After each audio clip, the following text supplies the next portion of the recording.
ഈശോ മിശിഹായ്ക്ക് സ്തുതിയായിരിക്കട്ടെ. നോമ്പുകാലത്ത് തൊട്ട് മുമ്പത്തെ ധ്യാനത്തിൽ നമ്മൾ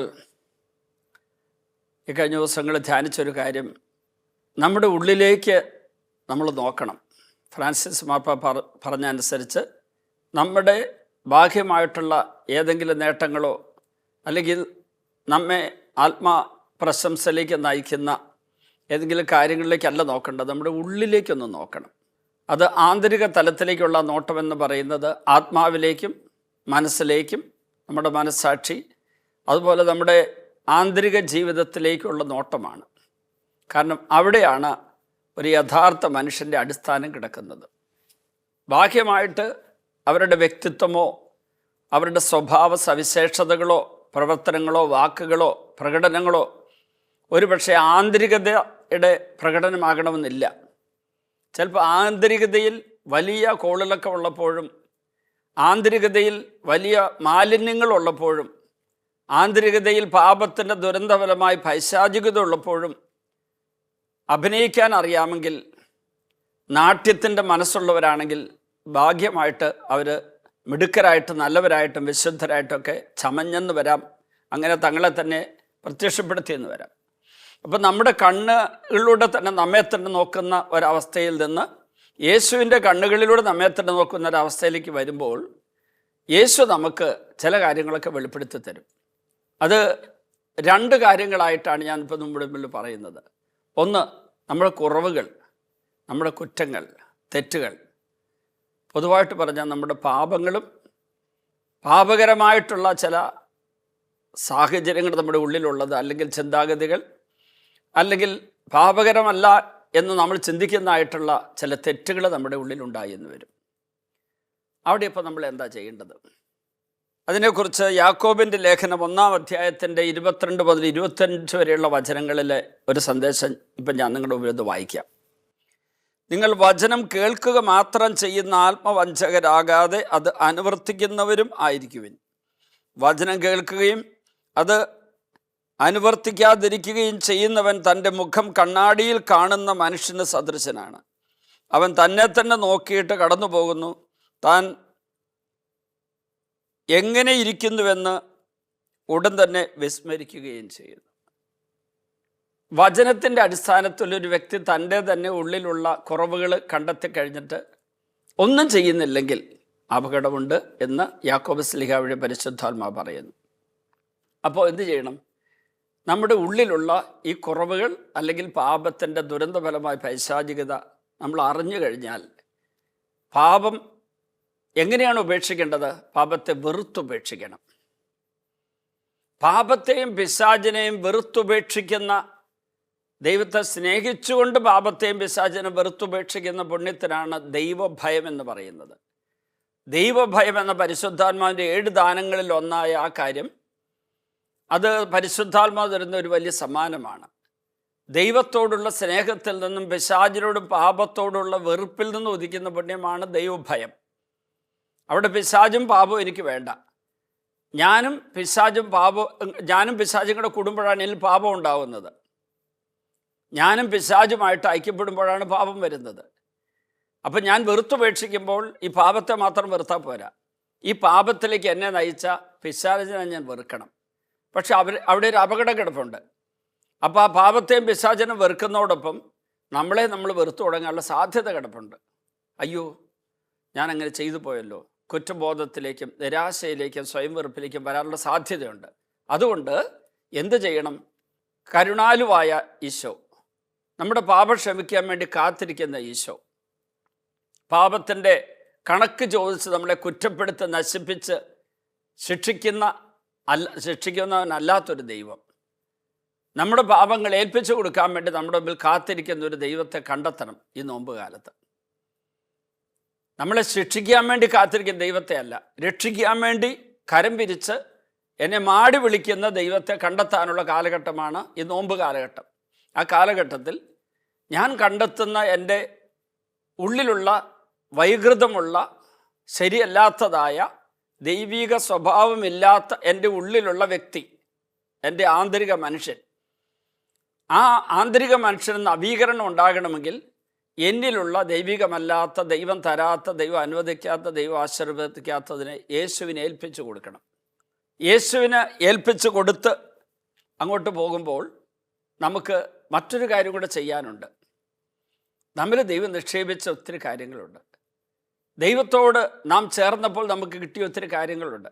ഞാനും ദൈവവും കൂടി ചേരുമ്പോഴാണ് എന്നിൽ പുണ്യം ഉണ്ടാകുന്നത്. ദൈവവും ഞാനും ചേരുമ്പോൾ എന്നിൽ പുണ്യം ഉണ്ടാകും. പിശാച് ഞാനും ചേരുമ്പോൾ പാപം ഉണ്ടാകും. അപ്പം ദൈവവും ഞാനും കൂടെ ചേരുമ്പോൾ എന്നിലുണ്ടാകുന്ന പുണ്യം അത് എന്നിലേക്ക് വരുന്ന ദൈവീകതയാണ്, ദൈവത്വമാണ്, ദൈവ സാന്നിധ്യമാണ്, ദൈവ സ്വഭാവങ്ങളാണ്, ദൈവത്തിൻ്റെ ചൈതന്യമാണ്, ദൈവത്തിൻ്റെ ജീവനാണ്. അതിനെ കാണുമ്പോൾ എന്ത് ചെയ്യണം? അവിടെ എന്തോ നേടിക്കഴിഞ്ഞു എന്നുള്ള ചിന്തയിൽ അഹങ്കാരത്തിലേക്ക് പോകരുത്. പ്രത്യുത ഇനി ഒത്തിരി നേടാനുള്ളതല്ലേ. ആ നേടാനുള്ളതിൻ്റെ അടിത്തറ ഇതാ ദൈവം ഒരുക്കി തന്നു കഴിഞ്ഞു എന്നുള്ള ബോധ്യത്തിൽ നിന്ന് ഈ ലഭിച്ചതിനെ ഓർത്ത് നന്ദി പറഞ്ഞ് സ്തുതിച്ചുകൊണ്ടിരിക്കുക. നമ്മുടെ നന്മകളെ പ്രതി, നമ്മളിലുള്ള എല്ലാ ദൈവികമായ സമ്മാനങ്ങളെ പ്രതി ദൈവത്തിന് സ്തോത്രഗീതം ആലപിക്കുവാൻ നമുക്ക് സാധിക്കണം. ഒരിക്കലും ഒരു ബഹുമാനപ്പെട്ട സിസ്റ്റർ എൻ്റെ അടുക്കൽ വന്നിട്ട് എന്നോട് പറഞ്ഞു, എനിക്ക് അഹങ്കാരമുണ്ടാകുന്നു എന്ന് പറഞ്ഞു. ഞാൻ ചോദിച്ചു, എന്തിനെ പ്രതിയാണ് അഹങ്കാരം? ഈ സിസ്റ്റർ ബോധപൂർവം പാപം ചെയ്യുന്ന ഒരാളല്ല. അറിഞ്ഞോ അറിയാതെയോ ഉള്ള പാപങ്ങളിൽ വീഴാതിരിക്കാൻ വേണ്ടി ഒത്തിരി പരിശ്രമിക്കുന്നയാളാണ്. ഒത്തിരി പുണ്യപ്രവൃത്തി ചെയ്യുന്ന ഒരു നല്ല സിസ്റ്ററാണ്. പക്ഷേ തെറ്റായ ഒരു ചിന്താഗതി സിസ്റ്ററുണ്ട്. തൻ്റെ തന്നെ ദൈവം നൽകിയിരിക്കുന്ന നല്ല സമ്മാനങ്ങൾ, ഗുണങ്ങൾ, അതിനെ ഓർത്ത് ദൈവത്തിന് നന്ദി പറയുന്നതിന് പകരം ഞാൻ അത് ചിന്തിച്ചു പോയാൽ ഞാൻ അഹങ്കാരിയാകുമല്ലോ എന്ന് ഓർത്ത് ദൈവത്തിന് മുമ്പിൽ കരയുന്ന ഒരു വ്യക്തി. എന്തെങ്കിലും പുണ്യം ചെയ്താൽ, ഒരു നല്ല കാര്യം ചെയ്താൽ, പരിശുദ്ധമായ ഒരു കാര്യത്തിലേക്ക് ആത്മാവിനെയും മനസ്സിനെയും ജീവിതത്തെയും തിരിച്ചു നിർത്തി കഴിയുമ്പോൾ പിന്നെ പതുക്കെ കരയാൻ തുടങ്ങും. ഞാൻ പറഞ്ഞു, സ്തുതിപ്പിൽ നിന്നുണ്ടാകുന്ന, സന്തോഷം കൊണ്ടുണ്ടാകുന്ന, ആനന്ദം കൊണ്ടുണ്ടാകുന്ന കണ്ണീരാണെങ്കിൽ അത് നല്ലതാണ്. ദൈവം നൽകിയ അനുഗ്രഹത്തെ പ്രതി അവിടത്തേക്ക് നന്ദി പ്രകാശിപ്പിക്കുമ്പോൾ ഉണ്ടാകുന്ന ആനന്ദ കണ്ണീര് നല്ലതാണ്. പക്ഷേ അവിടെ ദുഃഖത്തിൻ്റെ കണ്ണീര് വരരുത്.